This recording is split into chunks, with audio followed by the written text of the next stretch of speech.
Today we consider these three things: fun sauce, cursed dye, and poor congested warlocks. Settle down and join us for the newest installment of Copper and Brimstone.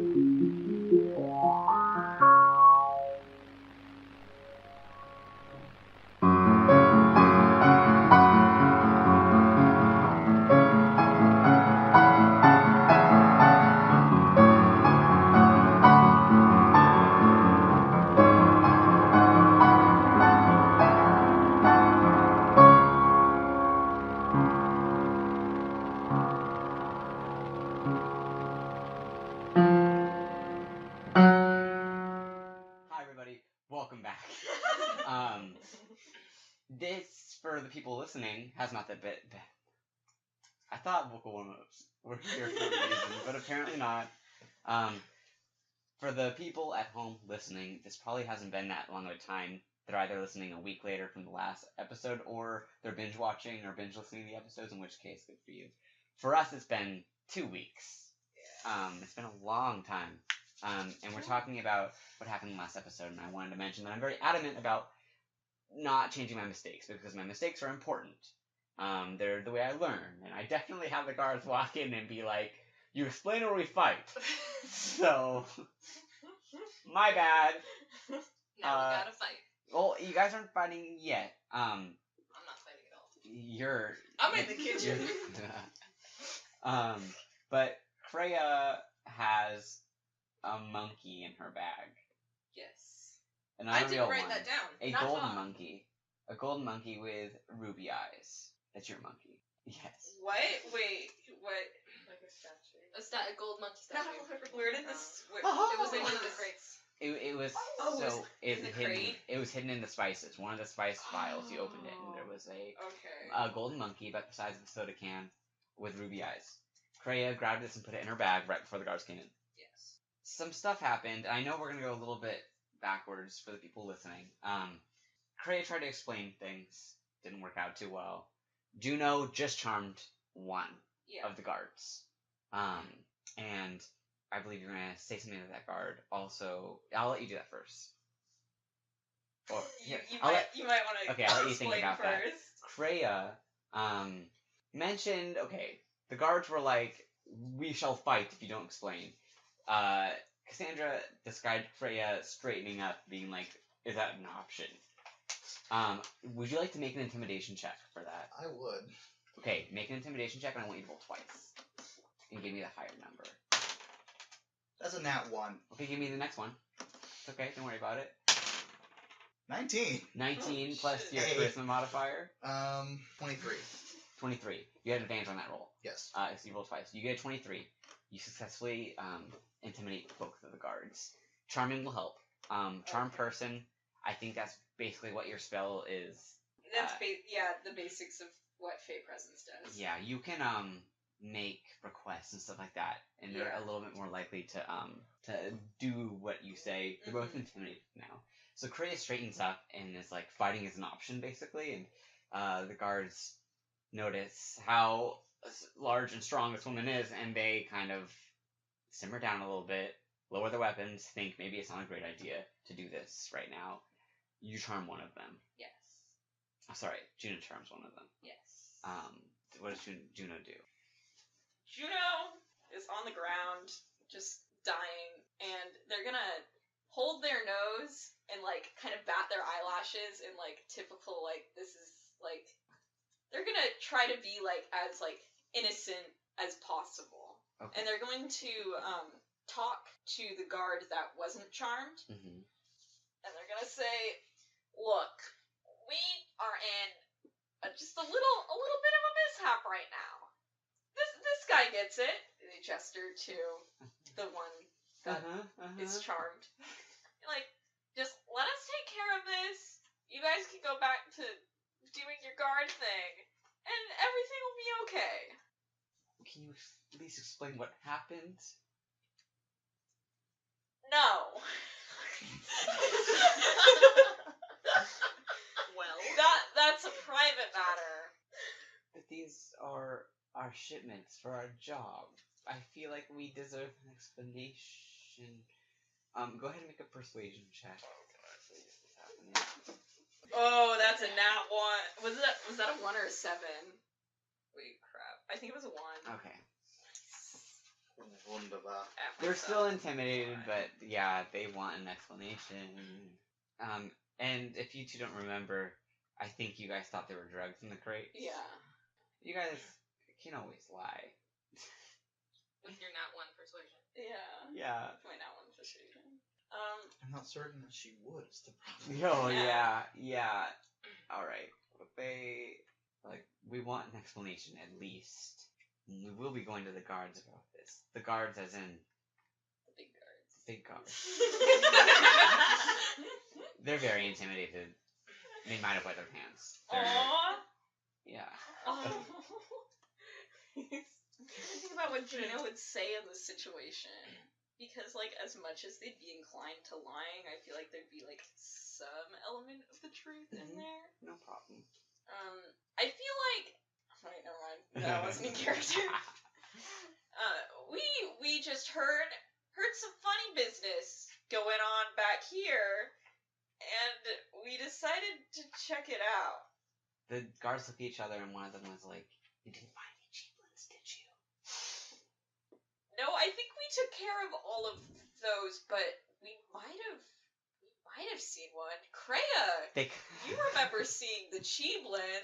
Juno winks, like hardcore, like a wink. She misses the wink completely and goes, No. "Yes, I recall them. We smashed several of them, as I recall. Yeah, You we didn't smashed specify a them. time. Yeah, we Oof. smashed them, and now they're not here. And that's why all the things, the crates are messed up. They shudder, and they nod, and they look at each other, and they nod some more, and they shake their head. Just stand around with like a lot of head bobbing. Yeah, and one of them, the one that was charmed, his shoulders kind of like deflate, and he's like, "What are we gonna tell our boss?" And the other one is like, "Figure it out, I guess." The cheap ones, man. Cheeveland. Can Juno make a suggestion? Sure, yeah. Seeing them so distraught, Juno gets up from the ground and puts a hand on the charmed person's shoulder, says, "Well, since there's kind of a mess here, you could tell your boss that you guys saw the Cheeblins and that you guys took him out and, like, throw him off the train or something. And that there's no Cheeblins and you guys are the heroes, and make no mention of either me or Kreia here." They smile, and they're like, they grin. They don't smile outright, and because they're kind of guilty, but they're like, yeah, I could. And they nod, and they're like, "Well, we should." They straighten up, and they're like, "Well, we should probably go to the HR about this. Make sure they know that we took care of it." And they nod at you two, and they walk out. One of them holds the door open for you two. What a star. Thank you. So do you guys enter the passenger cart, I'm guessing, or you guys stay behind, whatever. I think Juno's gonna get out of there as fast as possible. They don't want to be They're done. connected with this. Yeah, they just their nose is full of cinnamon, and they kind of want to wash that out. Are they still thinking that they're dying? I think they figured it out. Yeah, they figured out that they're not dying after writhing on the ground for like a solid minute. Yeah. Does Kreia know they're not dying? I think she's ascertained that Juno specifically isn't dying. She has no reason to believe that substance was not poison based on your reaction. And that's currently where the brain piece is at. That's reasonable. Oh no! Okay, so this happens. We are back to you in the kitchen. Oh, Exciting! You prepared your meal. yes. Yes. Do you want to remind us of what it was? Yes. Right here. Actually, we can do this in character. A young woman comes in, and she comes in from the cart in front of you. So, if you guys remember, the cart that you guys are currently in, the cooking cart, and it has, like, cleaning stuff, not a great place to put both those things, huh?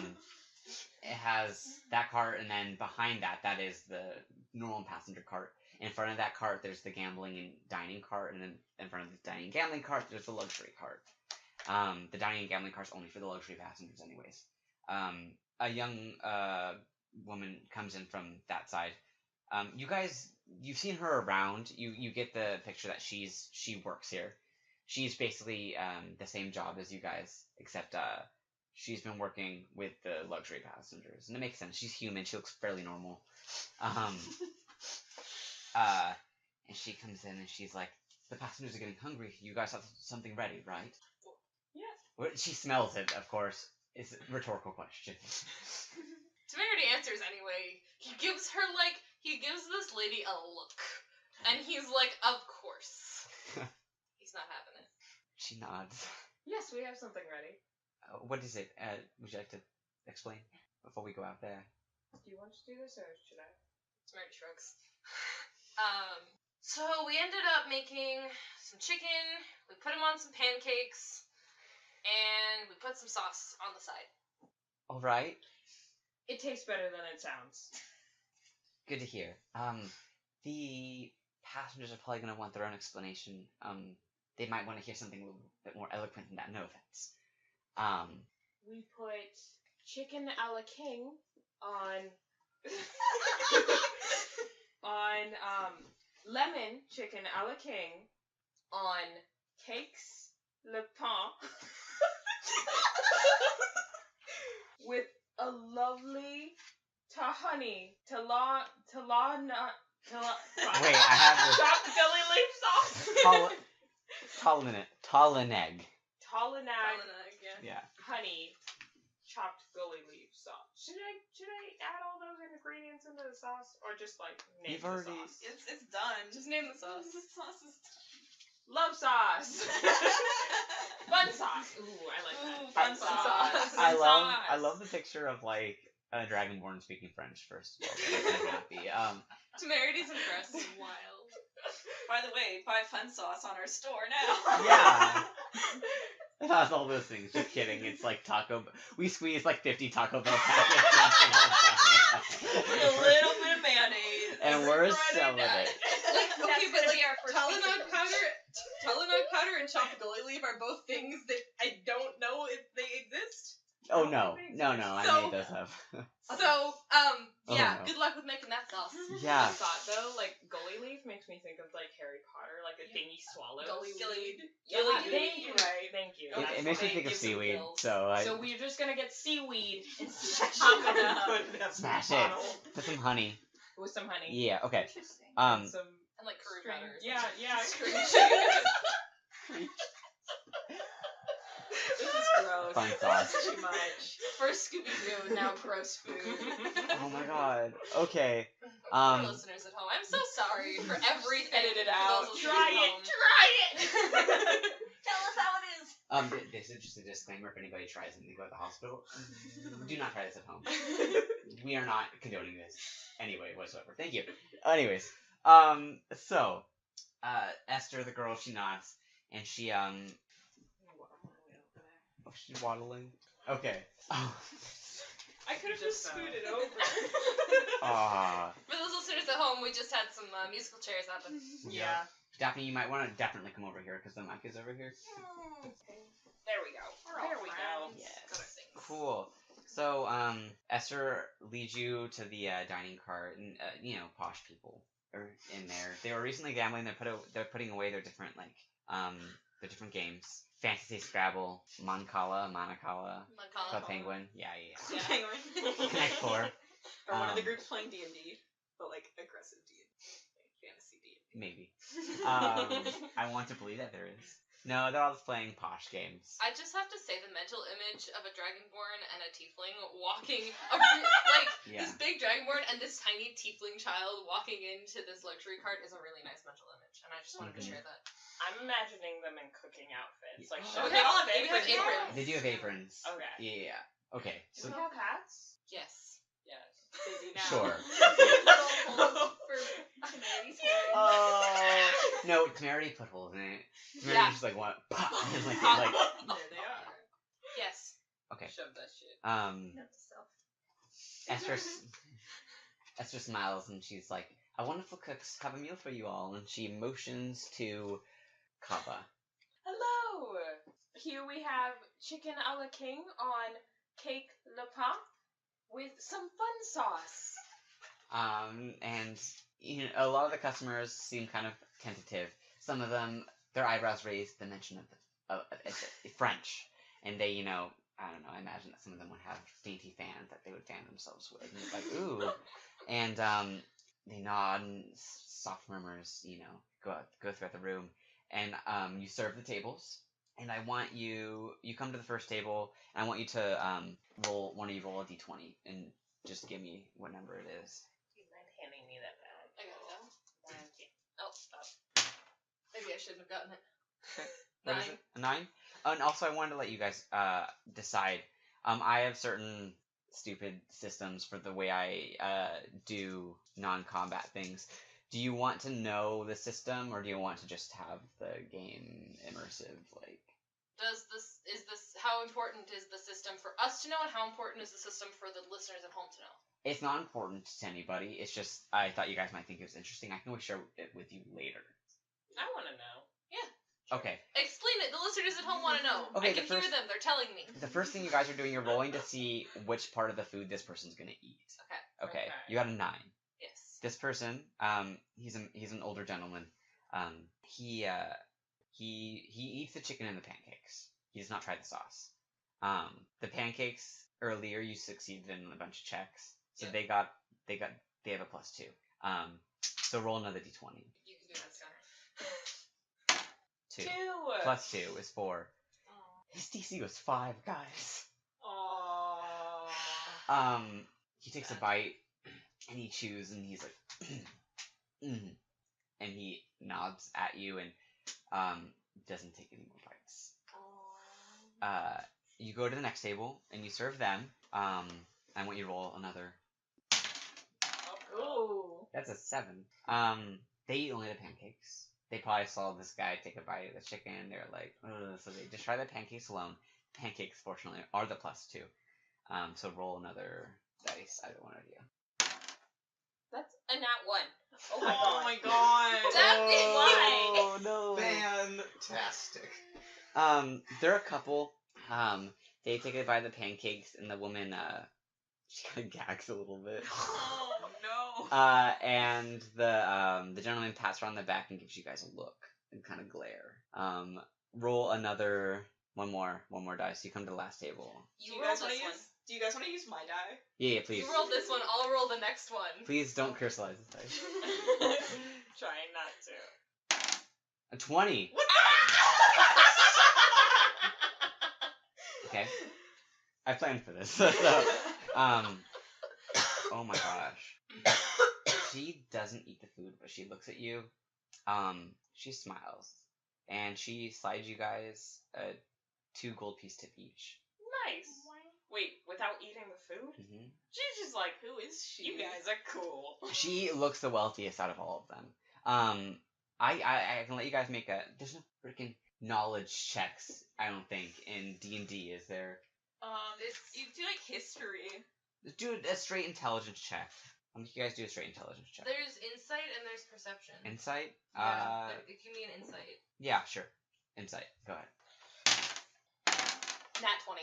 You both got nat 20s. What? Oh my What's gosh. going on? We just got 3 nat 20s in a row. After getting like 3 nat 1s, so... Something's gonna go horribly wrong this session. Yeah, I guarantee I'm a little it. scared. I mean, like, we got... Chris and Daphne were like holding hands for a second. Hold me down. Where are we going to go from here? I don't know. How do you feel about traps? So that was insight? Yeah. Oh, Nat it's 20s, fine. You not guys like got nat 0, 20s. so. You guys immediately recognize her. She's a beautiful, mature, very wealthy woman. Her name is Camilla Darlington. You guys know she's extremely wealthy. She doesn't work, but her husband's in the government. She's very wealthy, and you just impressed a wealthy woman somehow. She didn't even try your food. And she slips you guys money, and she nods quietly but doesn't say anything. Jenny's just looking at you like a flake. Yes, that's Camilla Darlington. Is it Carmilla or Camilla? Camilla. Her husband is who? He's a man of the government. Mr. Darlington, you guys don't know his first name, really. Mr. Darling. She's more popular than he is. He's a government man. He doesn't do much. But she is known for being very aristocratic. You know, she's kind of a celebrity. She's a Kardashian. I'm saying they are thankfully not in the government. What? Would they be like the equivalent of like Kardashians? Like she's just like kind of famous for being rich? Yeah, Okay. yeah, basically. Cool. So you guys have that done. Esther gets a tip too. And when you guys get in the cart, she's like, I didn't do anything. And she hands you each one. So there was 2 gold. So each of you got 3 total gold pieces. This was me going, oh, right, that's something I have to write down. Yeah, so each of you guys had 3 gold pieces.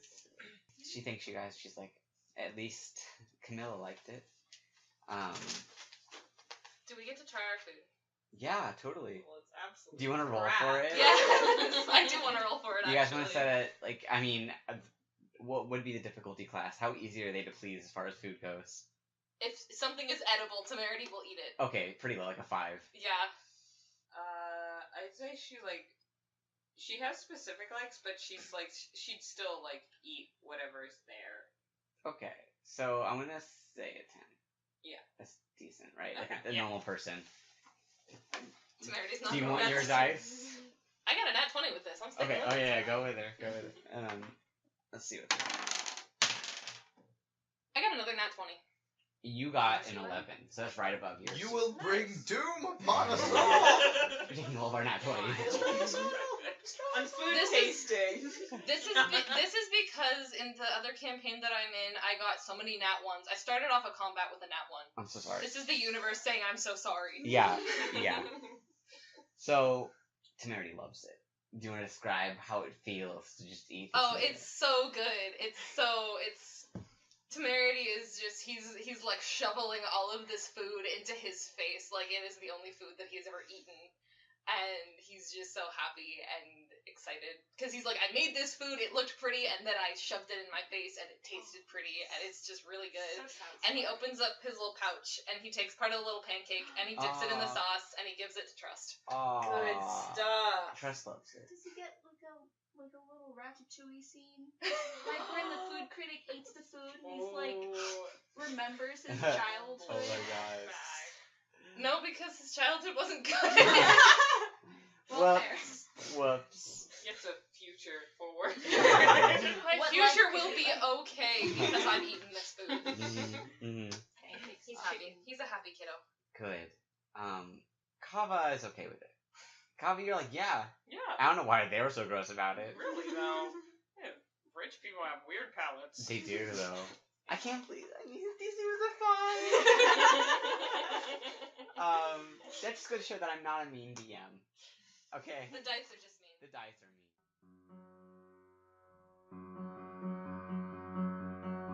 mean. Hey there, Victor here to dish out earnest thank yous to everyone listening. It's great that you're here, or there, or, well, you know, I didn't consider the fact that some of you may be listening from somewhere other than the material plane. Thus not here nor there or anywhere, really. It's really great that you're listening. We're happy to share our shenanigans with you fiends. We'd also really appreciate it if you could share our sharing with some more friends, since the last attempt at self-promotion resulted in a fine and a stern talking to from the local police. You have to pay for billboards, they said. You can't organize a flying trapeze performance on any old billboard, they said. So yes, help us get the word out there. You could also check out our blog at copperandbrimstone.tumblr.com, ask us questions, learn about characters, blah blah blah. Thanks for listening, and have a wonderful day.